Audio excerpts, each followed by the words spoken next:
Hello, everybody, and welcome to the Meaningful Marketer podcast. I'm Mia, and this is Grace, and we have cozy, meaningful marketing chats all about how we can make marketing more bite-sized, doable, connection-driven, all of the things like that, and take it away from this toxic hustle and sales culture. Because, yeah, I think in this day and age, we're all burnt out and sick of it. Recently, if you didn't know, our business just turned 2 years old, which is crazy. When I told Tom that the other day, he was trying to figure out how I was wrong because he was like, there's no Yes. way it's 2 years old. And I was like, yep, 2 years old. And just a little backstory when we first started our business, we had no clients. I guess you could say not a really big foot in the door to what we were doing. We were just like, this is a skill we have that we've both used for, Right. 6 years now. And so we think we can use this in our own business. And we had a lot of experience in the back end of running from like a C perspective of running a business from the last job we worked at together. And it took about maybe, I would say 6 months before we kind of had a part time income for both of True. us. Yeah. And then within the year, we had a pretty much a full time income. Definitely once we went into 2026, we make a decent full time income from this, and we're really excited to grow. But that's just a little backstory of our business and giving you some, I guess, just like proof that we know what we're doing. We have built a business for ourselves. And then before this, we were huge parts in building a business. And so through the past 2 years of us owning a business, we wanted to share with you some things we've learned and some of our biggest regrets to celebrate being a business for 2 years, because we know a lot of you are either just starting a business. So maybe this will help you with just, some ideas of some things to avoid or some things along the way that you might want to incorporate. Or you might be somebody who's running a business and you feel really alone and you're like, oh my gosh, I went through that too, and just kind of helps you to know that you're not you're not alone. Like so many of us are going through the same things, but we feel very isolated in our own little work from home environments, or maybe you work around people, but you just feel very isolated in your mind. And so hopefully this can help with that a little bit. And if there's any way at all that we can share something that we've experienced and it helps someone else, great. So, first, to get us started out, I just want to ask Grace, what is your biggest regret that you would say you have from the past 2 years of us running a business? I feel like my biggest regret is in the beginning, we were trying to be everything for everyone. Mm-hmm. So obviously, when you don't have any clients and you don't really know how this is going to go, and you're new and you're green and you're worried about making money, you want to offer as much as you possibly can of yourself, like put it all out there on a Yeah, platter yeah. in hopes that it returns business and money. So, you and I have a lot of different talent and things that we've learned along the way that I feel like are marketable skills, but that doesn't necessarily mean that there are like niche, like our bread and Mm-hmm. butter skills, right? So in the beginning, I feel like we were trying to be everything that all these huge marketing agencies are. Like we're going to offer, like Everything, ads, everything full you can ad imagine. management, full email management, full social media management, and strategy calls, and like all the way down the line, all these different Mm-hmm. things. And, it's like a regret and it's not, right? Because by putting all of Mm-hmm. that out there, we quickly learned our niche and what Yeah, most yeah. people were interested in and what we really enjoyed and didn't enjoy doing. So there's going to be a little bit of that exploration. I feel like if you're starting something new that you don't have formal Mm-hmm. training in, but I think we risked burning ourselves out there in the beginning, trying to do all of Mm-hmm. these different little things and juggle all these clients in these different areas versus just offering the things that we were the strongest and like most confident at. Yeah, I agree with that. And I think, like you said, where it's like, I'm so glad for the experience we had because we did quickly learn True. this is what people are most interested in. And I think if, we would have just picked maybe some of those things that we thought Yeah. people were going to be most interested in, and like, okay, this would be, the thing I would like to do the most, people would be most interested in, and would be the, just to be quite honest, the easiest way to make money, like to serve people in a way that we know how to serve people and make money Okay. doing it. Honestly, some of those things I would have ended up hating doing. Yeah. And we might have not realized the things that we did enjoy doing. Now, I'm not saying there's not things about our niche that we've landed in that I don't enjoy doing, because there's plenty that I don't. Anything you go into, Right. there's going to be pros and cons, Sure. but there's a lot more that I enjoy doing. And I just feel a lot more like, okay, yes, this is the spot for where our values fit and everything like that. And where we ended up landing in was mainly a mixture of social media and email, but it was like a more of the organic marketing area. I feel like once it was all out there, I had a hard time letting go of all the other things to Yeah, focus on the thing. I And get I that. think there's nothing wrong with putting a bunch out there. So anyone who's starting a business, I think that's great because you're going Mhm. to fail quickly and that's going to get you to where you want to go ultimately. But you have to, I think the biggest regret I have in that goes along with what you're saying is I regret not letting go of some of that sooner and feeling Gotcha. like we had to hold on to that to be somebody or, to serve our community well, because that's something that I think struggled with. And I think Mhm. that's what made it burn us out for as long as it Yeah. did, because it was Well, like, but we said we were this, and this, or do exactly. this, or what if we miss an opportunity if we say no to this? And that really, I think, made that burnout Yeah. prolonged. Well, it feels like failure, right, to let go Mhm. of some of those things, but every business is destined to grow and change, and there will be different phases, and you will learn, again, what you do and don't want to be doing. So I think it's an essential part of growth, but Mhm. I also think we're much better off now knowing Mhm. which projects to take on and which to Yeah. decline, right? Like in the beginning, you and I were like, oh, we want to help everybody. Like we are Mhm. people pleasers to the nth degree. We both still struggle with that. But I think knowing now, like, okay, saying no to this project that's a little outside of our wheelhouse and we know would be very stressful to us or like whatever, it's more than our capacity. Like saying no to that leaves the door open for something that's like Yes. exactly feels good to us and is in our niche. And we've learned that in the last 2 years. And I think we're better at that now for sure. Yeah, I agree. I think in going into some things that I regret, I have a couple regrets, and I won't bore you all with all of them, but yeah, I'd say one of them definitely what Grace said. One of them is I'm very ambitious when it comes to what can be done and what can't be done, which is helpful when it comes to thinking of how to grow a business. Mhm. But if you don't know how to control that, where you're not trying to do too much at once, you end up getting really overwhelmed. So to go like with what Grace was saying, kind of being stretched thin in so many areas, again, great. And we learned a lot from that. But there's things that we moved forward and started doing. Like we started a membership, which was great. And we had so many amazing members in that and everything. But we hit pause on it, not because it wasn't great and wasn't growing or whatever, but really we couldn't put the time and energy into it for it to be everything it needed to be and to grow it to where we wanted it to be. And it just ended up being something that was like, okay, this, if we do want to go back to this is going to be a later thing, because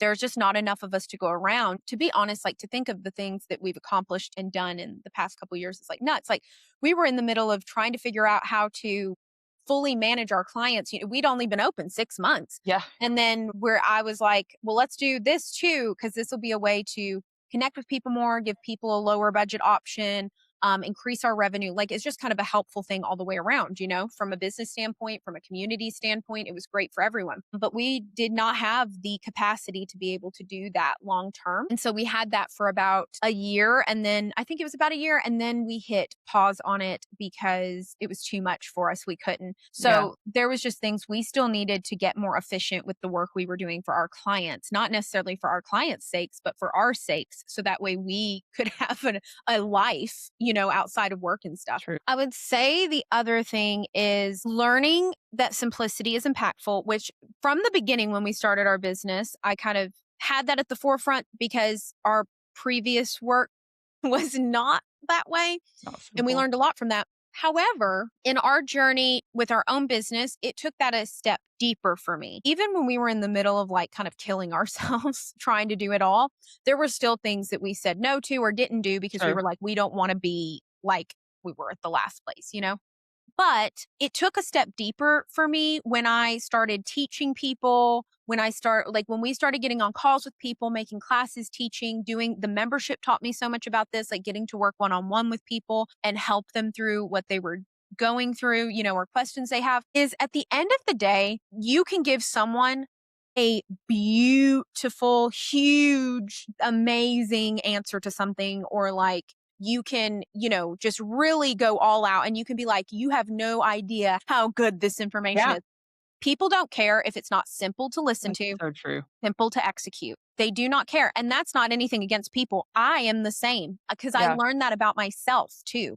And that is why you'll see on social media these little bitty tips, these little things that you could literally go and easily do right now are the things that end up getting a lot of engagement and people, end up enjoying a lot because we have so much information thrown at us every day these days. I mean, more so than ever before. And I'm not trying to be one of those people that's using, oh, the modern age for an excuse or whatever.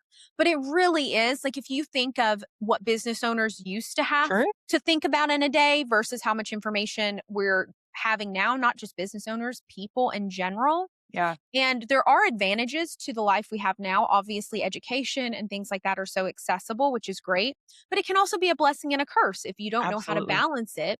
If you And so can't we have cut through the so noise. much coming in, and Yeah. we just want to know, how do I go do the simple thing in Yes. the easiest way possible in a little bite-sized step? Give me that. We don't want to know what took you 8 years to learn or like what you went to school and got a marketing degree for. And Mhm. I think that's one thing that, whether you are someone who is bringing a product to people, whether you are someone who is teaching people things. And even if you're bringing a product to people, a lot of the time you're also educating people on a topic in your niche, right? For instance, if you're making skincare, you're probably doing some education about skincare. So, in some way, shape, or form, you are probably educating Yeah. your audience in your niche, whether you sell a product or you're Yeah. actually an educator. Even if you don't realize it. Yeah, Exactly. you are in some way doing that. And so, I think that one of the biggest things I learned is like, you do all the learning or you go to school, and what people come to you for is a little bitty packaged version of it. That's so true. They like, your job isn't to give them every bit of knowledge you have. Your job is, how can I take all the knowledge I have and give it to them in something that's really bite size and easy for them to swallow and be able to just like go do. And I think we get really passionate about our niche and the things we know, and we have a heart to help people. And I'm not just talking about us, like so many business owners.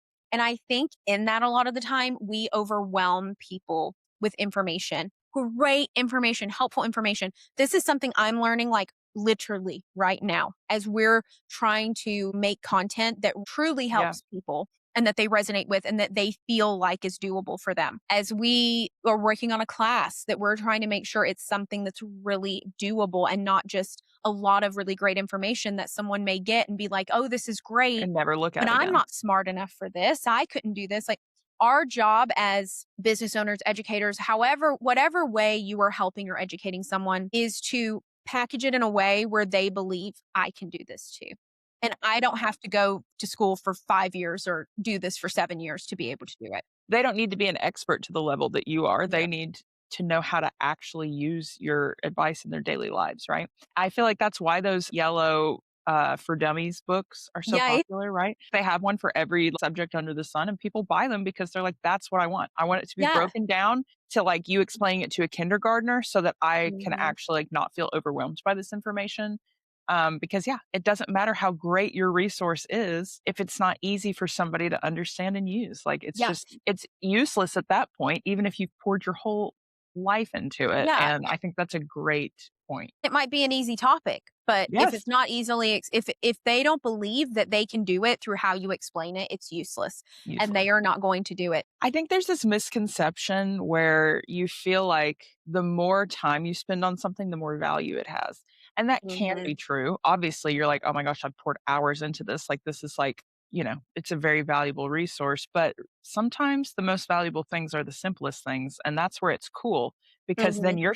you're pouring less of yourself into it, less of your time, less of your energy, and somebody's able to use it better and apply it better Yeah. than the thing that you spent hours on. And then everybody wins. Yeah. I tell people that all the time because it's hard to see from a bird's eye view when you are the business owner. My cousin that's a makeup artist, I'm like, I bet people don't know how you put on your eyeliner, and it's Yeah. like, oh, well, that's something I don't even think about. That's something that I think is common sense. No, those are the things that you actually Yeah. need to be hammering home because a lot of people don't know. You'd be surprised how many people don't know the simple things about your Mhm. industry or your product, your field, whatever it is. Yeah. Totally agree. And I would say the last regret that I have is avoiding being cringy. I think anytime in our business that I've tried to avoid to be cringy, I have lost out on an opportunity. We've lost out on an opportunity because one of the biggest things I've learned in us owning a business is cringy is a prerequisite for all the other things. For success, it's a prerequisite for success. You have to be cringy to someone because not everyone's going It's to true. be excited about the same things you are. Not everyone's going to be interested. So, yeah, you are going to have people be like, who does she think she is? Or, oh my gosh, this is dumb. What is she talking about?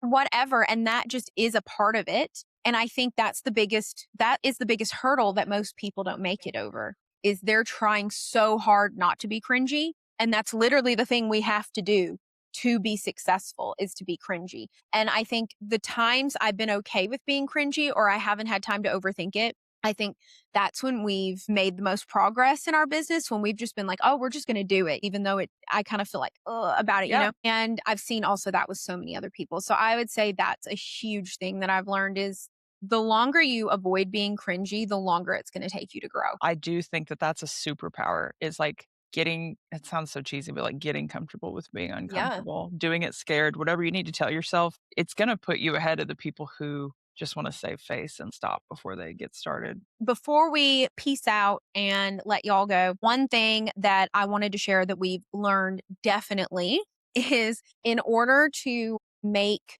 more money, in order to get more time back, anything that you want more of, you have to first learn how to be a good steward of what you have Yes. now. So, if you are finding it hard to make more money or to manage more money or whatever that looks like, then maybe look at where you're at right now and what are you doing with what you have right now? Are you grateful for what you have right now? With the community you have, if you're always focused on more, more, more, are you nurturing the community you have now? Even if it's one or two people that are consistently showing up on your posts or, participating in an activity you have or a product that you're selling, like what are you doing with what you have now? Because until that is enough and until you're grateful for that, it's never going to be enough. And I just believe how all like the world works. Like, I just believe you're not going to get more until you learn to Mhm, be grateful mhm. and be a good caretaker of what you already have. That's a great point. That's definitely something we've learned, like, yeah, because 'cause you're gonna have different seasons. Knowing how to, yeah, manage yourself, your time, all of that is a very important skill. Great place to start with that is just being thankful for it. You are going to treat things that you are genuinely thankful for with more care, with more love, with more attention. True. So if you're having trouble with discipline, with managing, like any of that stuff, am I practicing gratitude with this thing? Yeah. Because if you have three people who are actively participating in your community and you can't respond back to the comments that they're leaving you now, okay, what are you going to do with 100 people? What are you going to do with 100,000 people? There's more to this than just getting a bunch more money or a bunch of people to just ogle over your page. Sometimes we're so focused on the shiny things that we just forget to stop and look at where we're at now. And then that steals our joy, but then it also hinders us from growing to where we can take on more and make room for more. Yeah, absolutely. So, anyways, we hope that this is helpful wisdom, advice, whatever that you can take. Or if nothing else, you can get a laugh out of our mistakes and make fun of us. But yeah, we hope this was helpful. Good luck, whatever stage you are in your business. Really, truly, we are just cheering you on and wishing you all of the love and all the best. And if you have something that you've learned in your own journey, feel free to share it in the comments because we would love to hear from you. And you never know when that might make somebody else's day or Yes. might change the trajectory of their business. Stay tuned next Friday because we release these every week and we will talk to you soon.